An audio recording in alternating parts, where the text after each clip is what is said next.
আরে football fan কেমন আছো?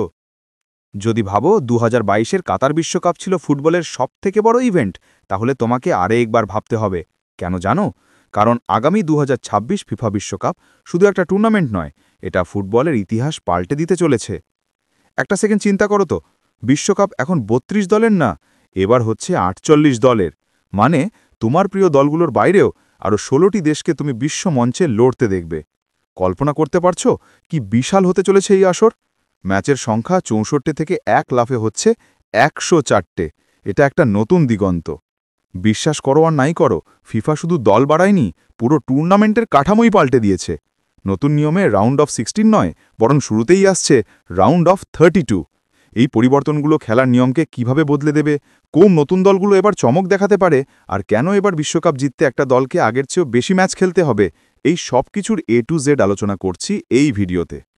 তো আর দেরি কেন, পপকর্ন নিয়ে তৈরি হয়ে যাও, কারণ এই ভিডিওতে আমরা ডুব দিতে চলেছি ফুটবলের ভবিষ্যতের গভীরে। তুমি তৈরি তো? 2. স্বাগতিক দেশ ও ভেন্যুসমূহ। তো এখন চলো জেনে নিই এই ঐতিহাসিক বিশ্বকাপটা আসলে বসছে কোথায়। প্রথমেই যে বিষয়টি আমাদের মনে রাখতে হবে সেটা হলো 2026 ফিফা বিশ্বকাপ ইতিহাসে প্রথমবার 3টি দেশ যৌথভাবে আয়োজন করছে। আমাদের জন্য এর চেয়ে বড় চমক আর কি হতে পারে? এই 3টি দেশ হল উত্তর আমেরিকার পরাশক্তি মার্কিন যুক্তরাষ্ট্র, কানাডা এবং মেক্সিকো। ভাবতে পারছো, ফুটবলের এই মহাযজ্ঞের জন্য মোট 16টি শহরকে বেছে নেওয়া হয়েছে, যার মধ্যে আমেরিকারই রয়েছে 11টি শহর, মেক্সিকোর 3টি এবং কানাডার 2টি শহর। এই বিশাল আয়োজন কিন্তু এমনি এমনি হচ্ছে না, এর পেছনে রয়েছে ফিফার বিশ্বজুড়ে ফুটবলকে ছড়িয়ে দেওয়ার বিশাল পরিকল্পনা। এবার আসি সবথেকে উত্তেজনার জায়গায়। সবাই জানতে চায় কোথায় হবে ফাইনাল। ইতিহাসের সবথেকে বড় ফাইনালের সাক্ষী হতে চলেছে নিউ জার্সির ম্যাটলাইফ স্টেডিয়াম। আর টুর্নামেন্টের শুভ সূচনা বা উদ্বোধনী ম্যাচ সেটা হবে ফুটবলের এক জীবন্ত লিগেন্ডারি স্টেডিয়ামে, মেক্সিকো সিটির বিখ্যাত আজতেকা স্টেডিয়ামে। আর আজতেকা স্টেডিয়ামের একটা বিশেষত্ব আছে, যার কোনো স্টেডিয়ামে নেই। এই স্টেডিয়ামে একমাত্র তৃতীয়বারের মতো বিশ্বকাপের ম্যাচ হতে চলেছে, 1970 এবং 1986 সালের পর। এটা একটা ওয়ার্ল্ড রেকর্ড। একবার ভেবে দেখো তো, মার্কিন যুক্তরাষ্ট্রের হিউস্টন বা লস অ্যাঞ্জেলসের মতো আধুনিক শহরে হাইটেক স্টেডিয়ামে খেলা হচ্ছে, আবার মেক্সিকোর ঐতিহ্যবাহী ভেন্যুতে ফুটবলের আসল উন্মাদনা দেখা যাচ্ছে। এটা একটা অসাধারণ মেলবন্ধন, যা এই বিশ্বকাপকে একেবারে অন্য মাত্রায় নিয়ে যাবে। 3. দলের সংখ্যা বৃদ্ধি ও ফরম্যাট পরিবর্তন। এতক্ষণ তো জানলে কোথায় খেলা হচ্ছে, এবার আসি আসল খেলাটা কিভাবে চলবে, অর্থাৎ টুর্নামেন্টের নতুন ফরম্যাট। 2026 বিশ্বকাপের সবথেকে বড় এবং সম্ভবত সবথেকে বিতর্কিত পরিবর্তন হল দলের সংখ্যা 32 থেকে বাড়িয়ে করে দেওয়া হয়েছে 48। ফিফা এর পেছনে যুক্তি দিয়েছে যে এটি বিশ্বজুড়ে ফুটবলকে আরও বেশি ছড়িয়ে দেবে, ছোট দেশগুলোকে বিশ্বমঞ্চে নিজেদের প্রমাণ করার সুযোগ দেবে এবং এর ফলে ফুটবলের বিশ্বায়ন আরও শক্তিশালী হবে। এটা ফিফার অফিসিয়াল বিবৃতি। কিন্তু এই 48টি দল খেলবে কিভাবে? এখানেই আসে সবথেকে বড় চমক। আগে যেখানে 32টি দলকে 4 দলের 8টি গ্রুপে ভাগ করা হতো, এবার 48টি দলকে ভাগ করা হবে 12টি গ্রুপে এবং প্রতিটি গ্রুপে থাকবে 4টি করে দল। এই পরিবর্তন আনার ফলে মোট ম্যাচের সংখ্যা 64 থেকে এক লাফে বেড়ে দাঁড়াবে 104। এতে একদিকে যেমন ফাইনাল খেলা পর্যন্ত প্রতিটি দলকেই আগের মতো 7টি ম্যাচ খেলতে হচ্ছে, তেমনি টুর্নামেন্টের দিনও বেড়ে দাঁড়াচ্ছে প্রায় 39 দিন। তবে সবথেকে বড় বদলটা হয়েছে নকআউট পর্বে। আগে আমরা দেখতাম রাউন্ড অফ 16, কিন্তু এবার গ্রুপ পর্ব পার হলেই শুরু হবে রাউন্ড অফ 32। এখন প্রশ্ন হলো, গ্রুপ থেকে কারা উঠবে? খুব সহজ, 12টি গ্রুপের প্রথম 2টি দল, মোট 24টি দল সরাসরি চলে যাবে পরের পর্বে, আর বাকি 8টি দল আসবে 12টি গ্রুপের মধ্যে যারা তৃতীয় স্থান পেয়েছে তাদের মধ্যে সেরা 8টি দল। এর ফলে গ্রুপ পর্বের শেষ রাউন্ডের ম্যাচগুলোতেও একটা হাড্ডাহাড্ডি লড়াইয়ের সুযোগ থাকবে। একটা দল তৃতীয় হয়েও নকআউটে যেতে পারে, তাই কেউ হাল ছাড়বে না। এই ফরম্যাট টুর্নামেন্টের উত্তেজনাকে আকাশছোঁয়া করতে চলেছে, কি বলো?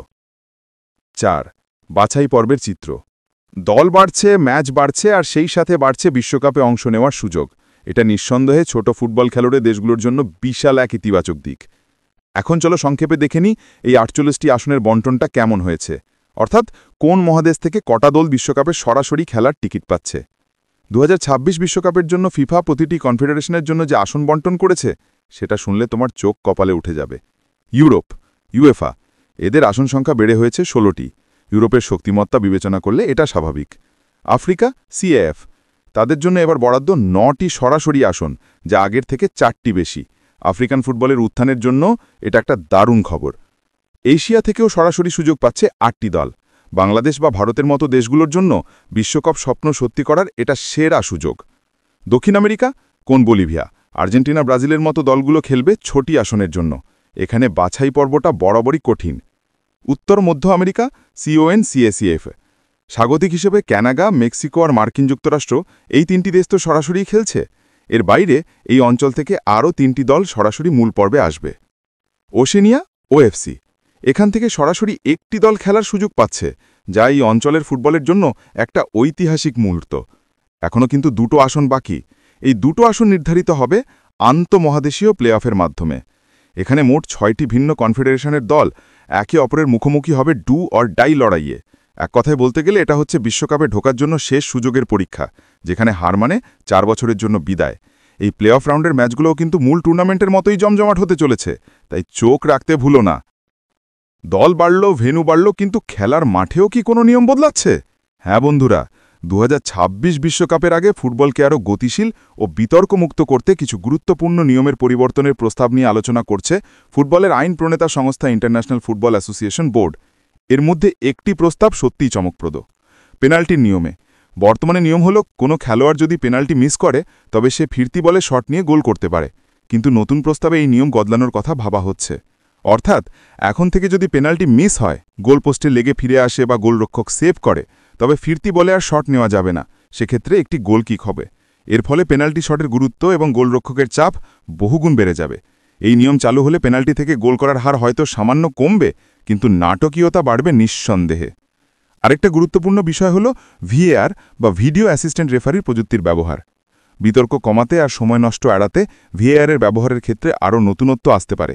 যেমন কর্নার কিক বা দ্বিতীয় হলুদ কার্ডের মতো কিছু ক্ষেত্রে রেফারির সন্দেহ হলে VAR-এর হস্তক্ষেপের কথা ভাবা হচ্ছে। তবে মনে রাখবেন, এই পরিবর্তনগুলো এখনও আলোচনার পর্যায়ে আছে এবং চূড়ান্ত অনুমোদন পেলে তবেই কার্যকর হবে। ফিফার লক্ষ্য একটাই, ফুটবলকে আরও ন্যায্য ও বিনোদনমূলক তোলা। খেলার গতির সঙ্গে যেন সঠিক সিদ্ধান্ত দ্রুত নেওয়া যায়, সেই দিকেই জোর দেওয়া হচ্ছে। 6. বড় দলগুলির প্রস্তুতি ও প্রত্যাশা। ফরম্যাট আর নিয়মের হিসাব নিকাশ তো হয়ে গেল, কিন্তু দিন শেষে আসল উত্তাপটা তো ছড়াবে মাঠের লড়াইয়ে। তাহলে শিরোপা জয়ের দৌড়ে থাকা ফেভারিট দলগুলোর প্রস্তুতি কেমন? সবচেয়ে বেশি আলোচনা হচ্ছে অবশ্যই বর্তমান চ্যাম্পিয়ন আর্জেন্টিনাকে নিয়ে। লিওনেল মেসি নেতৃত্বে তারা বিশ্বকাপ জিতেছে, কিন্তু 2026-এ কি তিনি থাকবেন? যদি না থাকেন, তবে মেসির ছায়া থেকে বেরিয়ে স্কালোনির দল কিভাবে তাদের শিরোপা ধরে রাখবে, সেটাই দেখার বিষয়। দলের তরুণ ব্রিগেড যেমন এনজো ফার্নান্দেজ এবং হুলিয়ান আলভারেজ এখন থেকে নিজেদের প্রমাণ করতে শুরু করেছে। অন্যদিকে গত বিশ্বকাপের ফাইনালিস্ট এবং শক্তিশালী দল ফ্রান্স কিন্তু এখনও কিলিয়ান এমবাপের কাঁধে ভর করে এগোচ্ছে। তাদের তারুণ্য আর অভিজ্ঞতার মিশেল যে কোনো দলের জন্য চ্যালেঞ্জ হতে পারে। এমবাপে কি পারবেন ফ্রান্সকে আবার ফাইনালে নিয়ে যেতে? এছাড়াও ইউরোপের 2 পরাশক্তি জার্মানি এবং ব্রাজিল, তারাও কিন্তু নীরব প্রস্তুতি নিচ্ছে। ব্রাজিলের ফুটবলাররা হয়তো নেইমার পরবর্তী যুগে প্রবেশ করছে, যেখানে ভিনিসিয়াস জুনিয়র এবং রদ্রিগোর মতো নতুন তারকাদের উপর চাপ বাড়বে। আর জার্মানি, তারা সব সময় বিশ্বকাপে ঘুরে দাঁড়ানোর ক্ষমতা রাখে, বিশেষ করে নিজেদের মহাদেশের কাছাকাছি খেলা হওয়ার জন্য। তবে এই বিশ্বকাপে নজর থাকবে আরও অনেক তরুণ সেন্সেশনদের উপর। দল বাড়ার সংখ্যার জন্য অনেক নতুন মুখ আর নতুন কৌশল দেখা যেতে পারে। কে হতে চলেছে ফুটবলের পরবর্তী পোস্টার বয়? ইংল্যান্ডের জুড বেলিংহ্যাম নাকি স্পেনের গাভি? এই সব নতুন প্রজন্মের তারকারাই হয়তো 2026 বিশ্বকাপের ভাগ্য নির্ধারণ করবে। আগের চেয়ে 104টি ম্যাচ বেশি হওয়ায় খেলোয়াড়দের ফিটনেস এবং মানসিকতা কিন্তু একটা বড় ফ্যাক্টর হবে। এক কথা, এই টুর্নামেন্টে টিকে থাকার জন্য দলগুলোকে চরম ধৈর্য আর দুর্দান্ত রোটেশন নীতির আশ্রয় হতে হবে। এটা শুধু ট্যাকটিক্সের খেলা নয়, এটা হার না মানা মানসিকতারও পরীক্ষা। তো বন্ধুরা, এই ছিল 2026 বিশ্বকাপ সম্পর্কে সবথেকে গুরুত্বপূর্ণ তথ্যগুলোর একটি দ্রুত কিন্তু বিস্তারিত ঝলক। এই বিশ্বকাপ যে ফুটবলের ইতিহাসে এক বিশাল পরিবর্তন আনতে চলেছে, তা বলাই বাহুল্য। 48টি দলের অংশগ্রহণ, 104টি ম্যাচ, 3টি দেশ জুড়ে বিশাল আয়োজন আর নতুন ফরম্যাট, সব মিলিয়ে ফুটবলের উন্মাদনাকে যেন এক নতুন স্তরে নিয়ে যাচ্ছে। এটি কেবল একটি টুর্নামেন্ট নয়, এটি ফুটবলের বিশ্বায়নের একটি নতুন অধ্যায়, যেখানে আরও বেশি দেশ বিশ্বকাপ মঞ্চে নিজেদের স্বপ্ন পূরণের সুযোগ পাচ্ছে। আমরা দেখতে চলেছি ফুটবলের নতুন ইতিহাস তৈরি হওয়া, নতুন চ্যাম্পিয়নদের উত্থান আর অবশ্যই কিছু অবিশ্বাস্য মুহূর্ত। এই নতুন ফরম্যাট নিয়ে তোমার কি মনে হয়? দল বেড়ে যাওয়া কি টুর্নামেন্টের মান বাড়াবে, নাকি গ্রুপ পর্বের কিছু ম্যাচ পানসে হয়ে যাবে? আর কোন তরুণ খেলোয়াড়ের পারফরম্যান্সে তোমার সবচেয়ে বেশি নজর থাকবে? তোমার প্রিয় দল কি পারবে এই বর্ধিত ফরম্যাটে শিরোপা জিততে? তোমার মূল্যবান মতামত অবশ্যই নিচে কমেন্ট বক্সে জানাও, আমরা সব তোমার কমেন্ট পড়তে চাই। যদি এই ভিডিওটি তোমার ভালো লাগে এবং 2026 বিশ্বকাপ সম্পর্কে তথ্যগুলো কাজে আসে, তাহলে একটি লাইক দিয়ে আমাদের সাপোর্ট করো। আর ফুটবলের এরকম সব আপডেট জানতে চাইলে এক্ষুনি সাবস্ক্রাইব করে নাও আমাদের চ্যানেলটি। দেখা হচ্ছে পরবর্তী কোনো উত্তেজনাময় ভিডিওতে। তৈরি হও, কারণ 2026 বিশ্বকাপ আসছে।